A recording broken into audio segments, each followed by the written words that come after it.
All right, so I was reading Romans last night, which I don't usually read because, people be butchering it.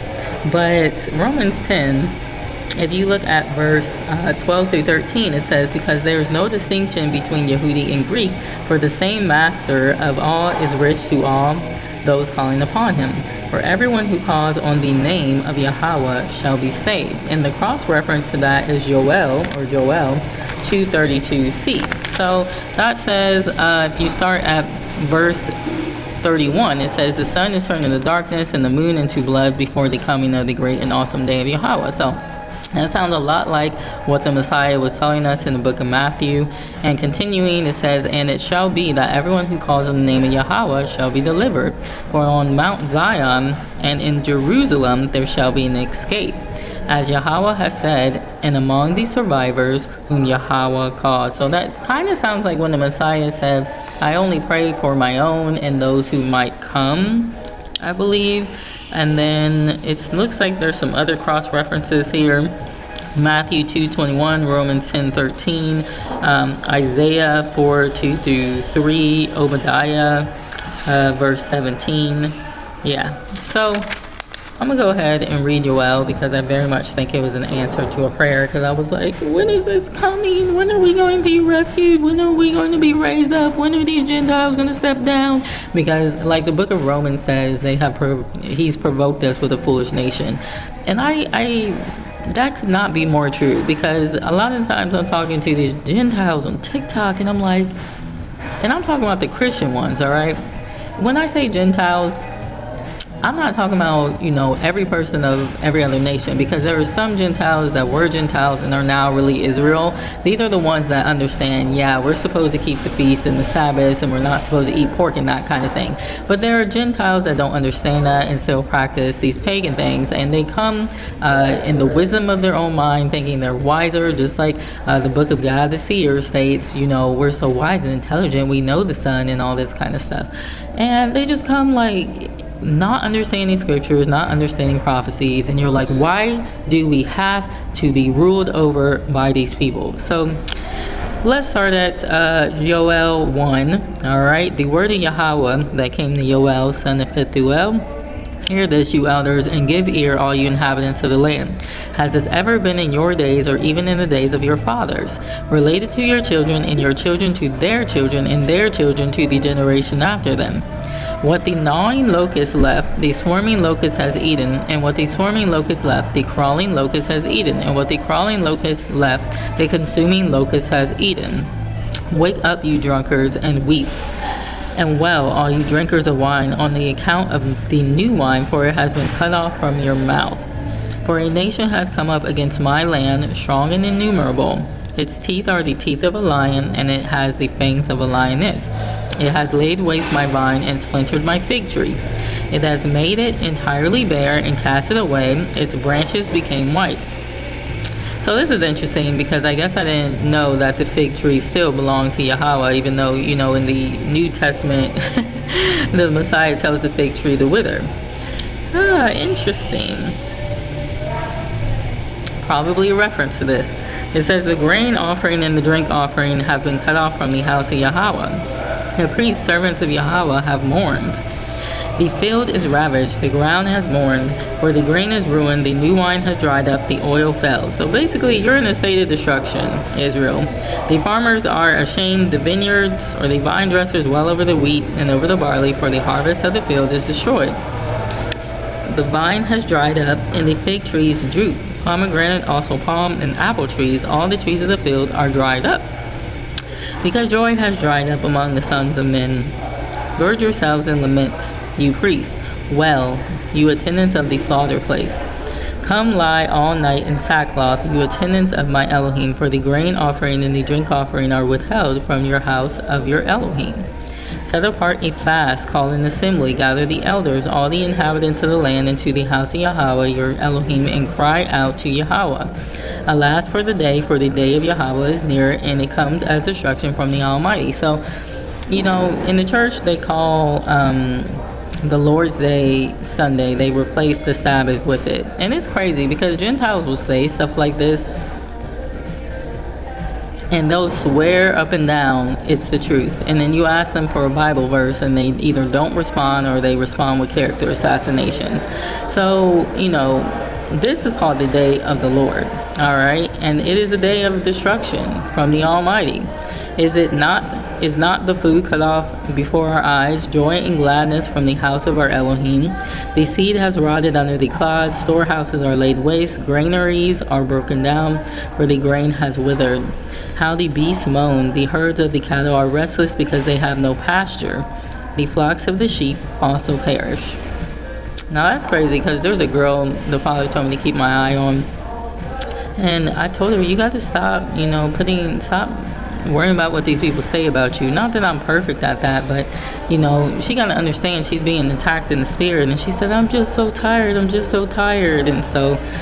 And it's funny because we were watching The Chosen yesterday, and there was the man, the paralytic, right? And, he, I don't know, the father was kind of linking her to him.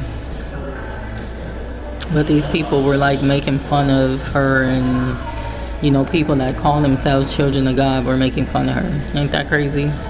And I read to her Ephesians 6. I'm like, you got to put on your spiritual warfare armor. And I gave her a hug because she couldn't even read because there was something going on with her eyes. I'm like, that's what you should be doing, not making fun of her. But anyway, it says, I cry to you, Yahweh, for fire has consumed the pastures of all the wilderness, and the flame has set on fire all the trees of the field. Even the beasts of the field cry out to you. For the water streams are dried up, and the fire has consumed the pastures of the wilderness. Blow a shofar in Zion, and sound an alarm in my set-apart mountain. Let all the inhabitants of the earth tremble, for the day of Yahweh is coming, for it's near. All right? This destruction is not only near, it's here. So it says, a day of darkness and gloom, a day of cloud and thick darkness, like the morning cloud spread over the mountains, a people many and strong, and like of whom has never been, nor shall there ever be again after them, to the years of many generations. Ahead of them a fire has consumed, and behind them a flame burns. So I don't know if this has anything to do with Obadiah, because it talks about how Joseph will be a flame, house of flame, and then I don't know. But there was a girl who, I was hanging out with a yellow deli coat for a little bit, and she wasn't a part of it, but she was thinking of becoming a part of it, and she said that the father gave her a dream that they were going to be like locusts. Anyway, before them, the land is like the Garden of Eden, and behind them a desert waste, and from them there is no escape. Their appearance is like the appearance of horses, and they run like steeds. As the noise of chariots, they leap over mountaintops, as the noise of a flaming fire, consuming stubble, as mighty people set in battle array. Before them, peoples are in anguish, all faces become flesh. They run like mighty men, they climb the wall like men of battle. Everyone goes on his way, they do not break ranks. So this is going to be an army that's got it together, okay? And they do not press one another. Everyone goes in his path. They fall among the weapons, but they don't stop. They rush. This is going to be a very scary army. They rush on the city. They run on the wall. They climb into houses. They enter at the windows like a thief. The earth shall tremble before them. The heavens shall shake. Sun and moon shall be darkened, and the stars will draw their brightness. And Yahweh shall give forth his voice before his army. For his camp is very great, for mighty is the doer of his words, for the day of Yahweh is great and very awesome, who does bear it. Yet even now declares Yahweh, turn to me with all your heart, and with fasting, and with weeping, and with mourning, and tear your heart, and not your garments, and turn back to Yahweh your Elohim. For he shows favor and is compassionate, patient, of great loving commitment, he shall relent concerning the evil. So it sounds like he's going to do evil in the sense, well, I don't want to say he's going to do evil, but he's going to let evil go forth through this army so that people can turn back to him. It says, who knows, he might turn and relent and leave a blessing behind him, a grain offering and a drink offering for Yahweh your Elohim. Blow a shofar in Zion, set apart a fast, and call an assembly. Gather the people, set the assembly apart, assemble the elders, gather the children and the nursing babes, let a bridegroom come out from his room, and a bride from her dressing room. Let the priests, servants of Yah, weep between the porch and the slaughter place. Now, this is also where it was said that the prophets were slaughtered between the porch and the slaughter place. And let them say, spare your people, O Yahweh, do not give your inheritance to reproach for the nations to rule over them. So, I mean, this army sounds pretty stout. They're like jumping in windows and climbing on walls. It sounds like something from East Asia, if you ask me. I know people been having dreams of China coming to rule over America. But this is the prayer that we're supposed to have. Spare your people, O Yahweh. Don't give your inheritance to reproach, for the nations rule over us. Why should they say among the peoples, where is our Elohim? And let Yahweh be jealous for his land and spare his people. And let Yahweh answer and say to his people, see, I am sending you the grain and new wine and oil. You shall be satisfied with them, and no longer do I make you a reproach among the nations. And the northerner I shall remove far from you. So all these people came from the north into like Africa and the Middle East. That's how we get a lot of these people, that are, tan with dark hair and that kind of stuff. They are people from the north. The original people were people that look like me.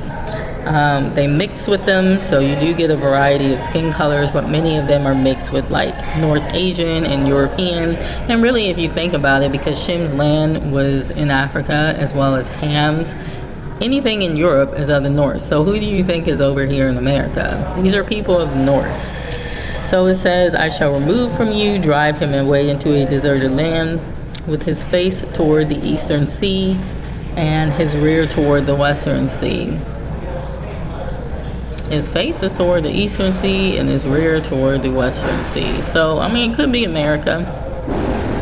Your face is toward the eastern sea, which would be the Atlantic, and then, or, you're behind toward the western sea, which could be the Pacific. I don't know. It could be the opposite. I don't know. But, it says, do not fear, be glad. Oh, wait. So he's removing the northerner in his face. Okay, and his stench shall come up and his smell rise, for he has done greatly. Do not fear, O soil. Be glad and rejoice, for Yahweh has done greatly. Do not fear, you beasts of the field, for the pastures of the wilderness shall spring forth, and the tree shall bear its fruit. The fig tree and the vine shall yield their strength. And you, children of Zion, be glad and rejoice in Yahweh your Elohim, for he shall give you the teacher of righteousness and cause the rain to come down for you, the former rain and the latter rain as before. So the teacher of righteousness is the Messiah. And the threshing floor shall be filled with grain, and the vat shall overflow with new wine and oil. Then I shall repay you the years that the swarming locust has eaten, the crawling locust, the consuming locust, and the gnawing locust, my great army, which I sent among you. Then you shall eat and be satisfied, and shall praise the name of Yahweh, your Elohim, who has done with you so wondrously, and my people shall never be put to shame. So it seems like that army previously talked about, the ones that were crawling on walls and that kind of stuff. These are those locusts. Then you shall eat and be satisfied. Okay, and you shall know that I am Yahweh in your midst, and that I am Yahweh your Elohim, and there is no one else, and my people shall never be put to shame. And after this it shall be that I pour out my spirit on all flesh, and your sons and your daughters shall prophesy, your old men dream dreams, and your young men see visions. So I'm going to bring this to light, because Gentiles are supposed to be grafted into Israel. We're one nation, the nation of Israel.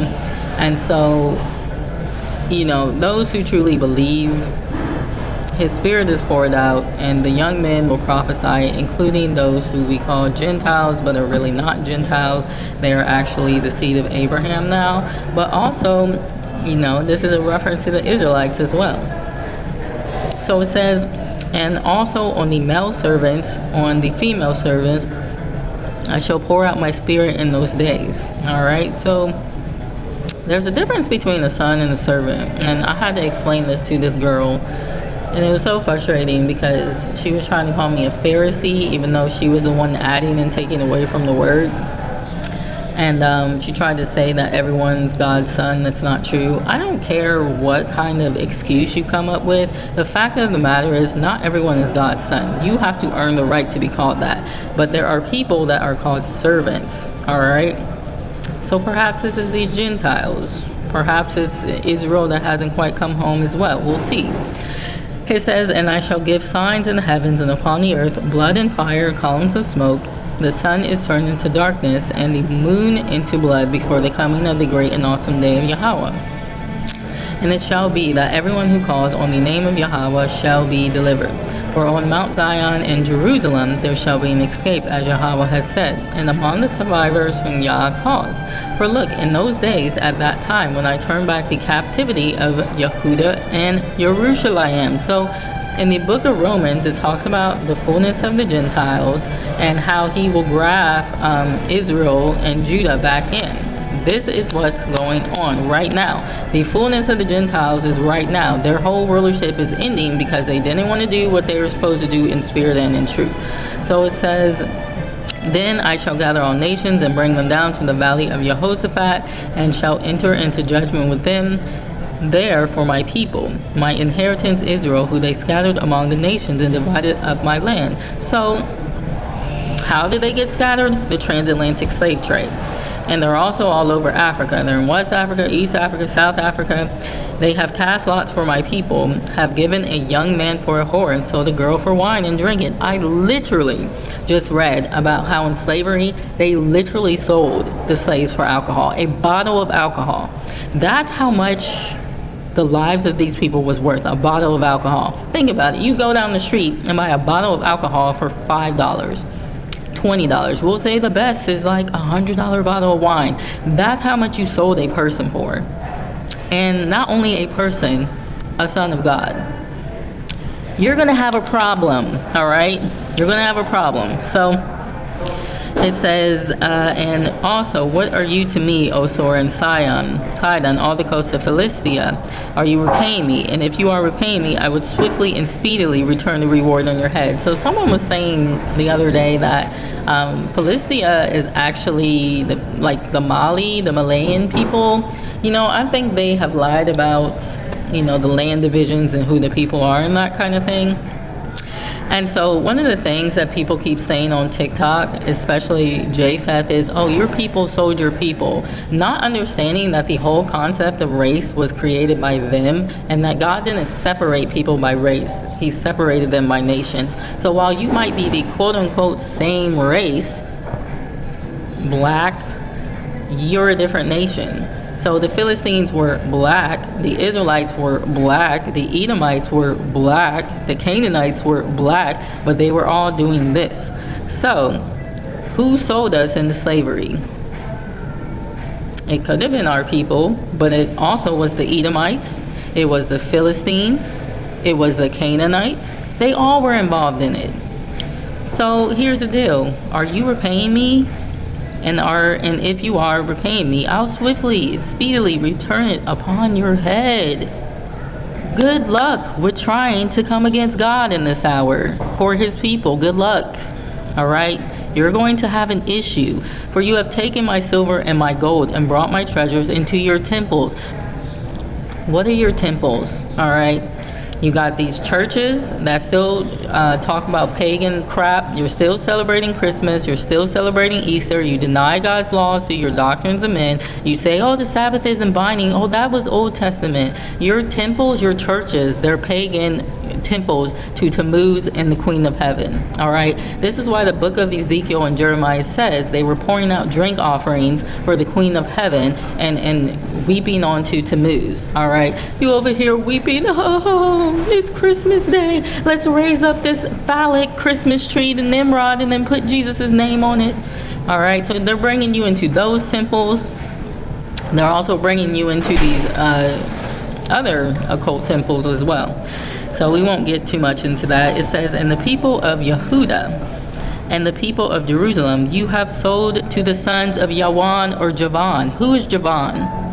Javan is Japheth, all right? Who was buying the slaves? Japheth. To remove them far from their borders. See, I am stirring them up out of the place to which you have sold them, and I shall return on your own head what you have done. All right? So there is repercussions for going against God. There's repercussions for going against his children, the children of Israel. People don't understand you have to pay for slavery. Slavery ain't just free. All right, so you're going to pay either with your destruction, you probably will also pay with reparations, and you probably will also pay with you going into slavery, which is why this is such a big topic right now. People last year were like, no, we should get rid of slavery, because the fact of the matter is some of these people know what's coming to them. So it says, and shall sell your sons and daughters into the hands of the people Yehuda. So you enslaved Judah. There was 115 towns of Judah on the west coast of Africa, on the slave coast, and you took those people into slavery, spread them around the globe, including America. They're here in America. All right, and so you will become slaves of Judah now, and they shall sell them to the Shebites. I don't know. So these are the children of Sheba, to a nation far off, for Yahweh has spoken. Proclaim this among the nations and prepare for battle. Wake up, the mighty men. Let all the men of battle draw near and let them come up. So the men of battle are coming up right now. Now, we were watching The Chosen last night, and this episode was concerning a man who went to train to be an assassin to the Romans because, they were assassinating his people. And, this is how Rome tried to put seeds in your mind. No, we don't do that anymore because this, and this. But then Yah is saying here, prepare for battle. Wake up the mighty men. Let all the men of battle draw near. Let them come up.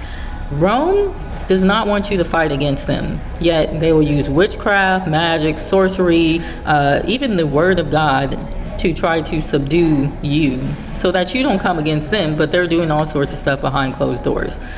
Beat your plowshares into swords and your pruning hooks into spears, and let the weak say, I am strong. Hasten and come, all you nations, and gather together all around. O Yahweh, let your mighty men come down here. Let the nations be aroused and come up to the valley of Jehoshaphat, for there I shall sit to judge all nations on every side. Put in the sickle, for the harvest has grown ripe. Come, go down, for the winepress is filled. The vats overflow, for their evil is great. Their evil is great. Don't be deceived of what it looks like on the outside. Their evil is great. One of the things they'll try to say is, everybody sins and falls short of the glory of God. Everybody also gets judged for their sins in the day of the Lord. So whatever you were doing behind closed doors, unfortunately, Jacob, my battle axe, is still a thing. This is why David went into the Philistine camp and took them all out. All right, is David Jacob? He is. He's Judah. So don't get it confused. All right, he said he'll use Jacob, my battle axe, to tear down all nations. Why? Because that's the righteous judgment of God. So crowds in the valley of decision, for the day of Yahweh is near in the valley of decision. I guess Atzol, which is mentioned in Zechariah either 13 or 14, is also called decision. So I think the valley of Atzol might be the valley of decision as well. Sun and moon shall become dark, and stars shall withdraw their brightness, and Yahweh shall roar from Zion and give forth his voice from Jerusalem. And the heavens and the earth shall shake, but Yahweh shall be a refuge for his people and a stronghold for the children of Israel. Then you shall know that I am Yahweh, your Elohim, dwelling in Zion, my set-apart mountain. And Jerusalem shall be set apart, and strangers shall not pass through her again. So that was the thing in The Chosen. You had the Romans, which were the strangers in Jerusalem, and then this guy, he was going to assassinate King Herod. In Egypt, the Pharaoh, he unalived. Did he unalive the firstborn of the children of Israel or the sons? I don't know, one of the two. Moses was delivered, praise Yah. And so what God did in return to the Egyptians was he took their firstborn sons. Your lesson should be don't do that. Now, King Herod, I think he actually did get murdered. King Herod was not an Israelite, although he was ruling Israel. He was actually an Edomite. And so King Herod did the same thing. He's like, I'm going to take your children. We got to prevent the Messiah from coming. Understand why they put Planned Parenthoods in black neighborhoods, all right? Because many people in these black neighborhoods are the actual children of Israel. So what do they say? Unalive your babies. We're going to make you commit fornication by putting all this stuff in your music so that you think love is just sleeping around with people. And you're going to sleep around with all these people. You're going to get pregnant, and then we're going to convince you that, oh, well, you need to have a career and a life, so you need to get rid of the children. The person that created Planned Parenthood, Margaret Sanger, was a literal eugenicist who thought that black people and disabled people were less than everyone else. She met with the KKK. Their plan has been, from the beginning, to have black women especially kill their unborn babies because, like, was it the CIA or the FBI? They wanted to subdue black militant groups because they were afraid a Messiah would arise out of them. They didn't say Asians, they didn't say white people, they didn't say Middle Eastern people, they said black people. We're afraid a Messiah will rise out of black people. Why? Because they know who the children of Israel are. And now we're finding out who the children of Israel. If you look at TikTok, there's all sorts of African people that are like, we know our heritage has been this. I don't know where these African people have been. Like, where are y'all at? Y'all should have been telling us this years ago. But now we know that we're the children of Israel.